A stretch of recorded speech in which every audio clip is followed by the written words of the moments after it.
Warahmatullahi wabarakatuh. Perkenalkan, nama saya Septia Vanisa, NIM 1901-109. Baiklah, di sini saya akan menjelaskan tentang anion dan kation.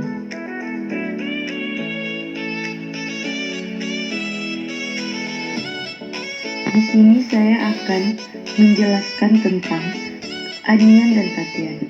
Teman-teman mungkin ada sebagian yang udah tahu apa itu anion dan apa itu kation. Baiklah, di sini saya akan menjelaskan apa kation dan apa itu anion.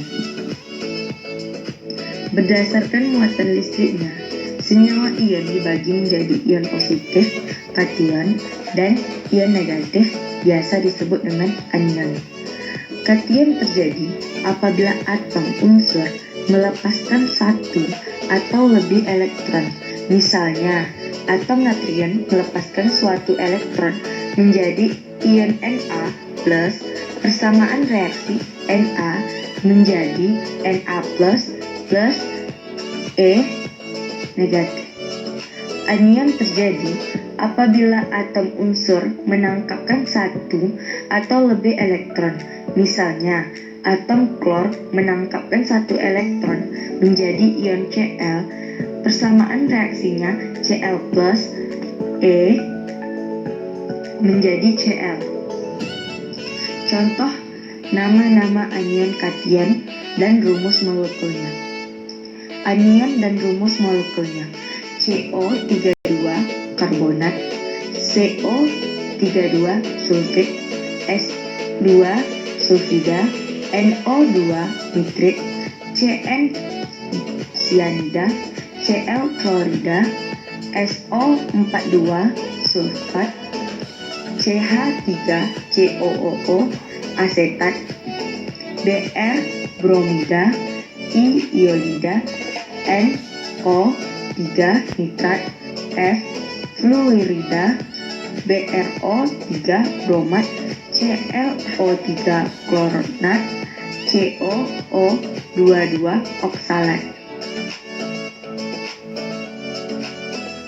Kation dan rumus molekulnya: H plus hidrogen, Ag plus perak, Pb2 plus timbal, Mg2 plus magnesium, Fe2 plus fero, Fe3 plus feri, C karbon, Na2 plus natrium, Zn2 plus zinc, Hg2 plus air raksa, Ca2 plus kalsium, Sr2 plus stertorium, K plus kalium, Ba2 plus barium.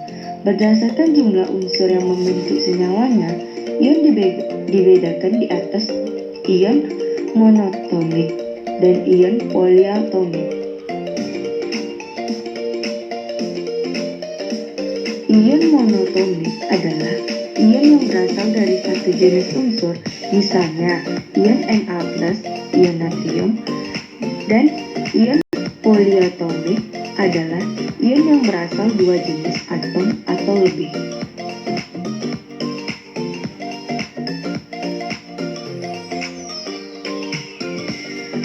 Untuk daftar kation monoatomik, teman-teman di sini bisa melihatnya, dan daftar kation poloatomik juga ada di sini, serta daftar anion monoatomik dan poloatomik.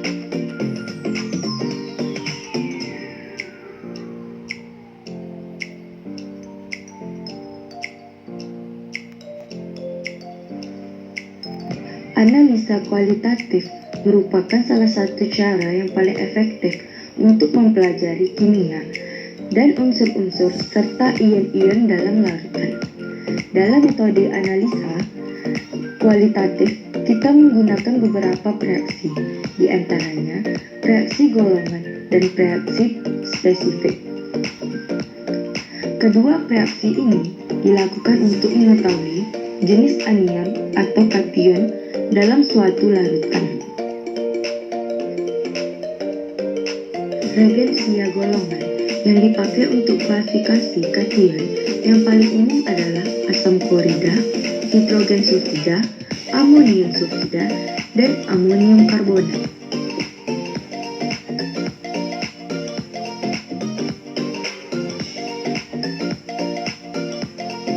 Baiklah, di sini saya akan menjelaskan golongan 1. Kation golongan ini membentuk endapan dari asam klorida encer. Ion golongan ini termasuk dalam Pb, Ag, dan Hg. Sedangkan golongan kedua, kation golongan ini bereaksi dengan asam klorida, tetapi membentuk endapan dengan hidrogen sulfida dalam suasana asam mineral encer. Ion golongan ini adalah Hg, Bi, Co, Cd, As, Sb, Sf. Untuk golongan 3, ini tidak bereaksi dengan asam klorida encer ataupun dengan hidrogen sulfida. Namun, kation ini membentuk endapan dengan amonium sulfida dalam suasana netral atau amoniakal. Kation golongan ini termasuk dengan Co, Fe, Al, Cr, Co, Mn, dan Zn. Golongan 4. Kation golongan ini bereaksi dengan golongan 1, 2, dan 3. Kation ini membentuk endapan dengan amonium karbonat dengan adanya amonium klorida dalam suasana netral atau sedikit asam. Contoh golongan ini yaitu Da, Ca, dan Sr. Untuk golongan 5, kation-kation yang umumnya yang tidak bereaksi dengan regensia-regensia golongan sebelumnya merupakan golongan kation yang berakhir. Kation golongan ini meliputi dari Mg, K, dan NH4+. Untuk anion dikelompokkan ke dalam beberapa kelas, diantaranya anion sederhana seperti O2 kurang, F kurang, atau Cn. Anion okso diskret seperti NO3 atau SO42. Anion polimer okso seperti silikat, borat, dan fosfat terkondensasi. Anion kompleks halida seperti TaF6 dan kompleks anion yang berbasis banget seperti oksalat. Reaksi dalam anion ini akan lebih dipelajari secara sistematik untuk memudahkan reaksi dari asam-asam organik tertentu dikelompokkan bersama-sama.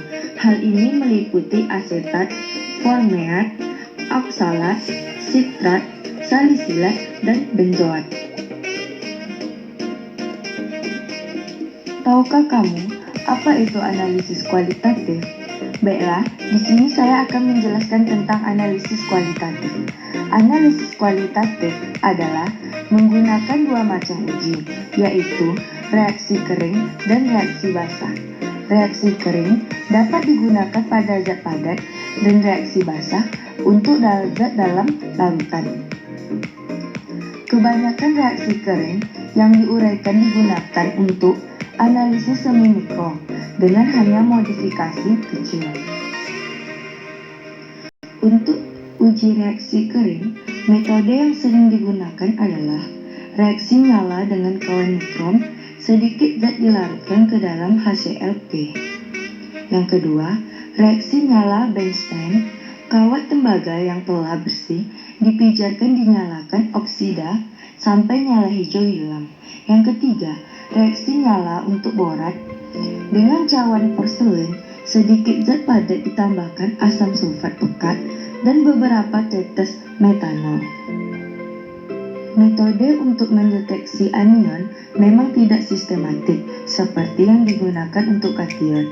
Namun, skema klasifikasi untuk anion bukanlah skema yang kaku karena beberapa anion bermaksud dalam lebih dari satu golongan. Anion dapat dikelompokkan sebagai berikut. 1. Anion sederhana seperti O2, F, atau Cn. B.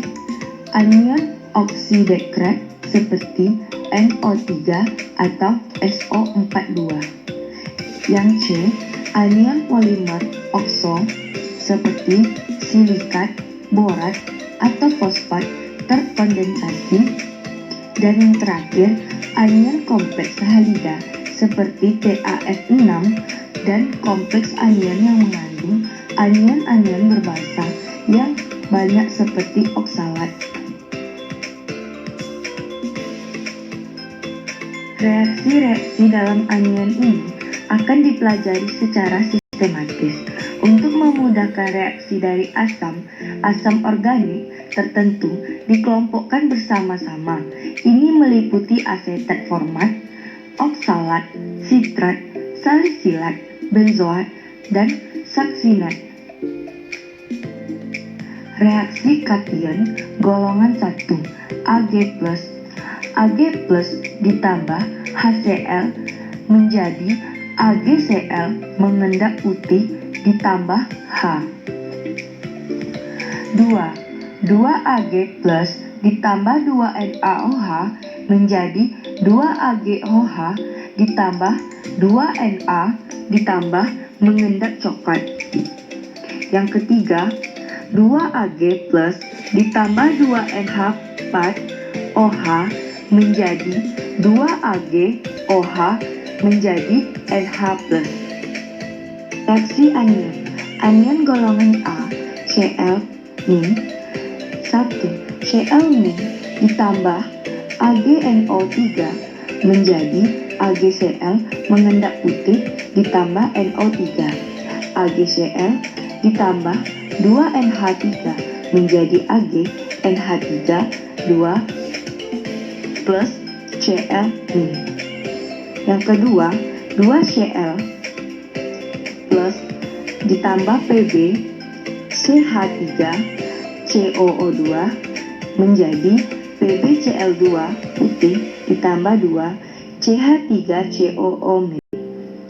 Yang ketiga, Cl- ditambah Cu SO4 menjadi